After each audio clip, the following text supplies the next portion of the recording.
Hey there folks, it's Chris here again from Tips for Lawyers, and a little bit of a quick one today, although I don't really know how long it's going to go because I haven't started yet. I've been exploring on the site and in the podcasts the concept of how to go about solving more complex legal problems, so not just dear Bob, pay Jane the money or we'll sue you, but something a little bit more complicated than that. And often young lawyers get to sort of that point where they're experiencing overwhelm and complex tasks can seem really, really difficult. So what I've been talking about, one of the concepts is this idea of chunking down the task.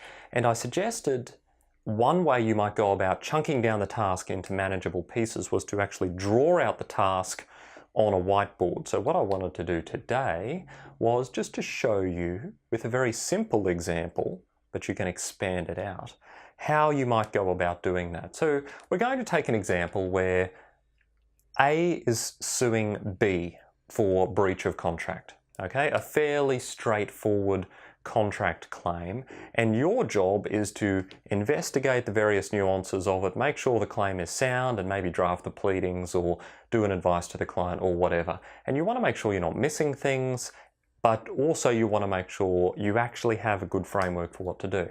So we're going to start in this particular example with a fairly simple thing. A has a contract with B, okay? That's pretty straightforward so far. But then we're going to go, okay, what do we know about A? What do we know about B?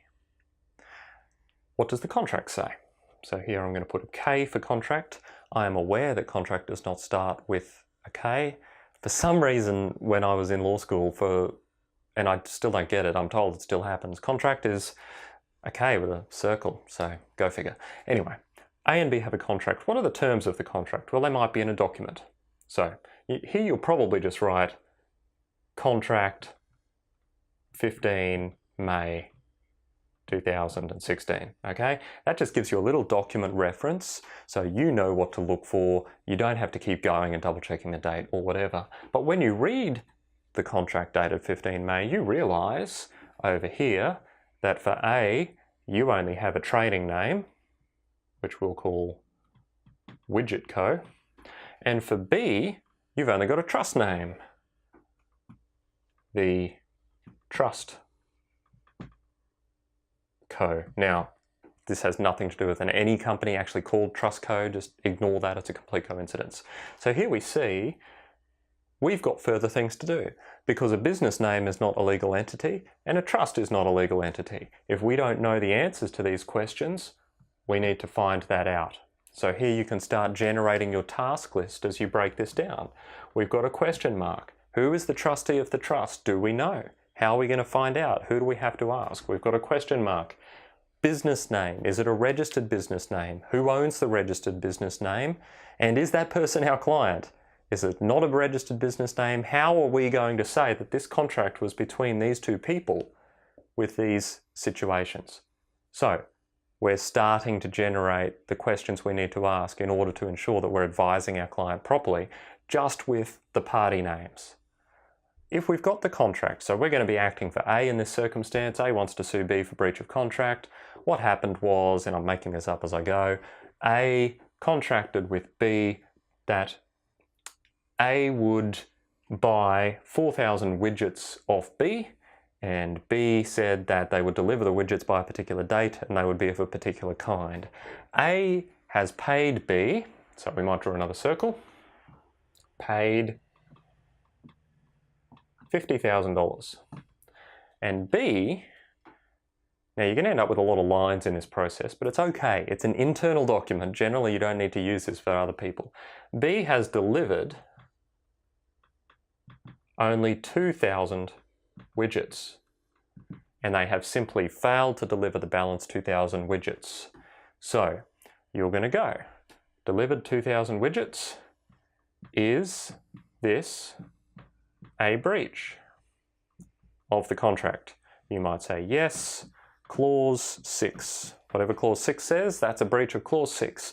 So here we have that notionally there is a breach of clause 6 of the contract. That's important. But then we have another question here, which is, what are the damages A has suffered? And we might say, what does the contract provide? What clause? Clause 9. And again, there is no contract, I'm just making this up. Clause 9 says how damages might be ascertained, or what happens if B doesn't deliver the widgets. And how does that accord with A's instructions? If A has said, I want you to sue for $1 million, and clause 9 says you may at most only sue for $5,000,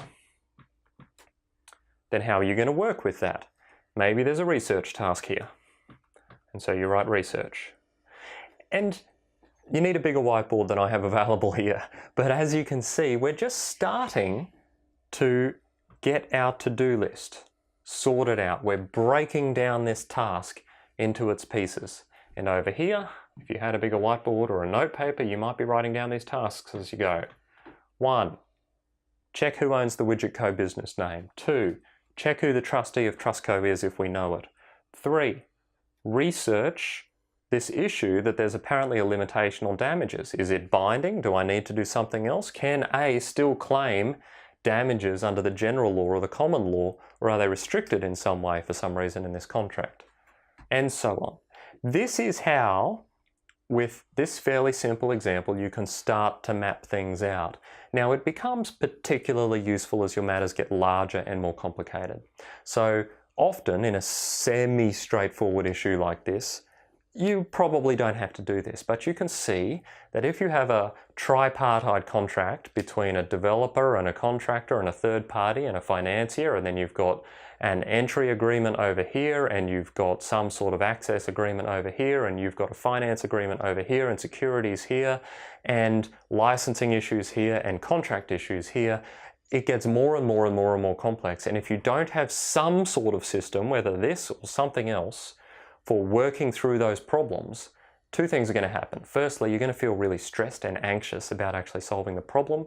But secondly, you're going to have difficulty ensuring that you have worked through it in a logical way. So that is one way of doing it. If you've got another way, let us know in the comments, and let's help each other just get better at this process of solving our clients' problems in a way that is both efficient and comprehensive. That's all for today. Don't forget to subscribe, and I'll see you next time.